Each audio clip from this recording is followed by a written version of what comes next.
Halo teman-teman sekalian, selamat datang kembali di channel ini.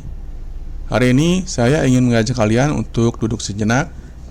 Hari ini kita akan berbicara tentang sesuatu yang jauh lebih personal, lebih dalam, dan mungkin lebih menyakitkan bagi banyak dari kita. Kita akan berbicara tentang pola. Pernahkah kalian merasa seperti sedang berjalan di atas treadmill? Kalian berlari, berkeringat, berusaha keras, tetapi posisi kalian tidak pernah berubah.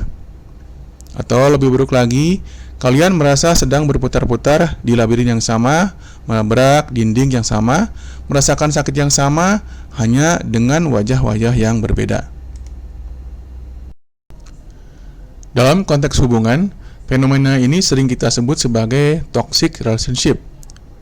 Tapi, apa yang jarang kita sadari adalah bahwa racun dalam hubungan tersebut seringkali bukan berasal dari pasangan kita saat ini saja. Racun itu sudah ada di dalam sistem kita jauh sebelum kita bertemu dengan mereka. Racun itu diwariskan, bukan melalui genetik DNA, melainkan melalui kebiasaan, melalui diam, dan melalui pengulangan tanpa sadar. Dalam video ini, kita akan mencoba membongkar mekanisme keterikatan tersebut. Pertanyaannya, mengapa kita kembali ke tempat yang sama meski kita tahu hasilnya tak pernah berbeda? Dan yang lebih penting, bagaimana cara memutus rantai tersebut? Mari kita coba mulai dengan memahami akar dari pola ini, keluarga. Keluarga adalah sekolah pertama kita tentang cinta. Di sanalah kita belajar apa artinya cinta, apa artinya dihargai, dan apa artinya aman.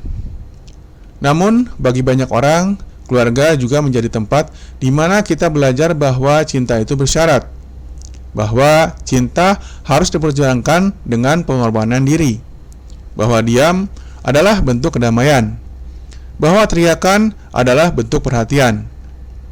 Bayangkan seorang anak yang tumbuh di rumah di mana ayahnya selalu marah-marah jika ada hal kecil yang tidak sesuai ekspektasinya. Anak itu belajar bahwa kemarahan adalah respons normal terhadap ketidaksempurnaan. Ia belajar untuk mengecilkan dirinya, untuk tidak bersuara, agar tidak memicu keledakan tersebut. Ia belajar bahwa cintanya kepada ayah bergantung pada seberapa baik ia bisa membaca suasana dan menghindari konflik. Sekarang, fast forward 20 tahun kemudian. Anak itu telah dewasa. Ia masuk ke dalam sebuah hubungan romantis. Pasangannya memiliki temperamen yang mirip dengan ayahnya. Setiap kali pasangannya mulai naik darah, tubuh anak itu yang kini sudah dewasa secara otomatis masuk ke mode bertahan. Ia mengecilkan diri. Ia meminta maaf meskipun ia tidak salah. Ia berusaha memperbaiki suasana dengan mengorbankan kebutuhannya sendiri. Apakah ia sadar bahwa ia sedang mengulangi dinamika masa kecilnya? Mungkin tidak. Baginya ini terasa normal. Ini terasa familiar. Otak manusia secara evolusioner cenderung mencari kepastian daripada kebahagiaan. Familiaritas, bahkan jika itu menyakitkan, terasa lebih aman daripada ketidaktahuan. Jadi, ia tetap tinggal, ia tetap bertahan, karena baginya itulah cinta.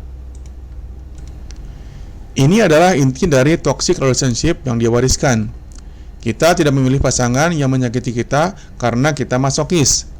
Kita memilih mereka karena dinamika mereka resonate dengan luka lama kita yang belum sembuh. Kita tertarik pada mereka karena mereka menawarkan kesempatan secara tidak sadar untuk memperbaiki masa lalu. Kita berpikir, jika aku bisa membuat dia mencintai aku dengan benar, maka aku akhirnya akan membuktikan bahwa aku layak dicintai. Seolah-olah dengan menyembuhkan pasangan ini, kita juga menyembuhkan anak kecil di dalam diri kita yang dulu ditolak atau diabaikan. Tapi masalahnya, kita tidak bisa menyembuhkan orang lain untuk menyembuhkan diri kita sendiri. Dan seringkali, upaya kita justru menjebak kita lebih dalam. Dinamika ini tidak hanya terjadi dalam hubungan romantis. Ia juga terjadi dalam hubungan kita dengan orang tua kita sendiri, dengan saudara kandung, dan bahkan dengan rekan kerja. Pola komunikasi yang rusak, batas-batas yang kabur, dan ekspektasi yang tidak realistis seringkali diteruskan dari satu generasi ke generasi berikutnya, seperti estafet yang tidak pernah diminta untuk dipegang. Salah satu mekanisme paling kuat yang menjaga pola ini tetap hidup adalah diam. Dalam banyak budaya, termasuk budaya kita, diam dianggap sebagai kebijaksanaan. Jangan buat ribut. Sabar aja. Itu kan orang tua kamu. Kalimat-kalimat ini, meski terdengar bijak, seringkali berfungsi sebagai alat pembungkaman. Mereka mengajarkan kita untuk menekan emosi, untuk mengabaikan rasa sakit, dan untuk menerima ketidakadilan sebagai bagian dari takdir. Ketika kita diajarkan untuk diam terhadap ketidaknyamanan di rumah, kita kehilangan kemampuan untuk mengenali batas-batas kita. Kita tidak belajar bagaimana mengatakan tidak. Kita tidak belajar bagaimana menuntut perlakuan yang adil. Akibatnya, ketika kita dewasa, kita menjadi mudah dimanipulasi. Kita menjadi magnet bagi orang-orang yang suka mengambil keuntungan dari kebaikan dan kepasrahan kita. Lalu, bagaimana cara keluar dari siklus ini? Jawabannya tidak sederhana putus saja atau lupakan saja. Memutus rantai toksisitas membutuhkan lebih dari sekedar keberanian. Ia memerlukan pengakuan. Pengakuan bahwa apa yang kita alami bukanlah normal. Pengakuan bahwa kita berhak atas perlakuan yang lebih baik. Dan yang paling sulit, pengakuan bahwa cinta tidak selalu berarti bertahan. Banyak dari kita terjebak dalam narasi bahwa cinta sejati adalah tentang pengorbanan tanpa batas. Bahwa jika kita benar-benar mencintai seseorang, kita akan menerima segala kekurangan mereka, termasuk perilaku merusak mereka. Narasi ini berbahaya. Ia mengubah cinta menjadi penjara. Cinta yang sehat bukanlah tentang bertahan dalam badai sendirian. Cinta yang sehat adalah tentang membangun kapal bersama-sama. Jika pasanganmu terus-menerus melubangi kapalmu, sementara kamu sibuk memompa air keluar, itu bukan cinta. Itu adalah penyiksaan emosional. Memutuskan rantai berarti berani menghadapi ketidaknyamanan. Artinya, kita harus siap untuk dituduh sebagai anak durhaka jika kita menetapkan batas dengan orang tua. Artinya, kita harus siap untuk ditinggalkan oleh pasangan yang tidak mau berubah. Artinya, kita harus siap untuk merasa kesepian di awal proses, karena kita sedang membersihkan ruang hidup kita dari energi-energi yang selama ini menguras kita. Proses ini juga melibatkan reparenting diri sendiri. Kita harus menjadi orang tua bagi diri kita sendiri yang tidak pernah kita miliki. Kita harus belajar memvalidasi perasaan kita sendiri. Kita harus belajar berkata, apa yang kamu rasakan itu valid. Kamu berhak marah. Kamu berhak untuk didengar. Ini adalah pekerjaan berat. Ini bukan proses semalam. Akan ada hari-hari di mana kita merasa gagal. Akan ada momen di mana kita tergoda untuk kembali ke pola lama karena itu terasa lebih mudah. Tapi, setiap kali kita memilih untuk menghormati batas kita, setiap kali kita memilih untuk tidak terlibat dalam drama yang tidak produktif, kita sedang menulis ulang skrip kehidupan kita. Kita sedang memutuskan warisan toksisitas itu. Kita sedang mengatakan, cukup. Rantai ini berhenti di sini. Dan tahukah kalian apa yang indah dari proses ini? Ketika kita berhasil memutus pola ini dalam diri kita tidak hanya menyelamatkan diri kita sendiri. Kita juga menyelamatkan generasi selanjutnya. Anak-anak kita atau kemerdekaan kita atau adik-adik kita akan melihat contoh baru. Mereka akan melihat bahwa cinta bisa berarti saling menghormati. Mereka akan melihat bahwa konflik bisa diselesaikan dengan komunikasi, bukan dengan kekerasan atau diam. Mereka akan belajar bahwa mereka berharga, bukan karena apa yang mereka berikan, tapi karena siapa mereka. Jadi, jika kalian saat ini merasa terjebak dalam pola yang berulang, ketahuilah bahwa kalian tidak sendirian. Ribuan, jutaan orang yang mengalami hal yang sama. Rasa bingung, rasa sakit, dan rasa takut itu wajar. Tapi jangan biarkan rasa takut itu menghentikan kalian untuk mencari kebebasan. Mulailah dengan kesadaran.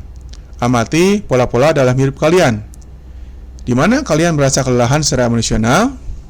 Di mana kalian merasa suara kalian tidak didengar? Siapa orang-orang yang membuat kalian merasa kecil? Setelah menyadari, mulailah dengan langkah-langkah kecil.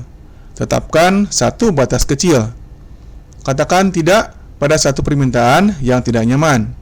Luangkan waktu untuk diri sendiri tanpa rasa bersalah. Cari dukungan, apakah itu dari teman, terapis, atau komunitas yang memahami perjalanan ini. Ingatlah, memutus rantai bukan berarti memutuskan kasih sayang. Kita masih bisa mencintai orang tua kita, pasangan kita, atau keluarga kita sambil menolak perilaku merusak mereka. Kita bisa mencintai mereka dari jarak yang aman. Kita bisa mendoakan kebaikan mereka tanpa harus menjadi korban dari kebodohan mereka. Cinta sejati membebaskan. Ia tidak mengikat. Ia tidak menyakiti. Ia tidak meminta kita untuk kehilangan jati diri kita. Jika suatu hubungan membuat kalian kehilangan diri kalian sendiri, tanyakan pada diri kalian, apakah ini cinta? Atau apakah ini keterikatan yang beracun? Pola yang berulang adalah catatan tenang tentang perjalanan ini. Ia bukan teriakan kemarahan, melainkan bisikan kebenaran. Ia mengingatkan kita bahwa kita punya pilihan. Kita tidak harus menjadi korban dari sejarah keluarga kita. Kita bisa menjadi pencipta dari masa depan kita sendiri. Terima kasih telah mendengarkan. Jika video ini menyentuh hati kalian, atau jika kalian merasa terhubung dengan cerita ini, silahkan bagikan kepada seseorang yang mungkin membutuhkan. Kadang-kadang, mengetahui bahwa kita tidak sendirian adalah langkah pertama menuju penyembuhan. Jangan lupa untuk like, komen, dan subscribe jika kalian ingin mendukung channel ini. Saya ingin mendengar cerita kalian di kolom komentar.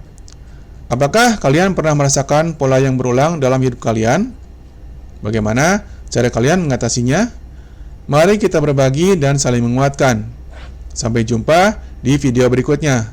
Tetap kuat, tetap sadar, dan tetaplah mencintai diri kalian sendiri. Karena pada akhirnya, hubungan terpenting yang akan kalian miliki seumur hidup adalah hubungan dengan diri kalian sendiri. Jaga itu dengan baik. Salam hangat.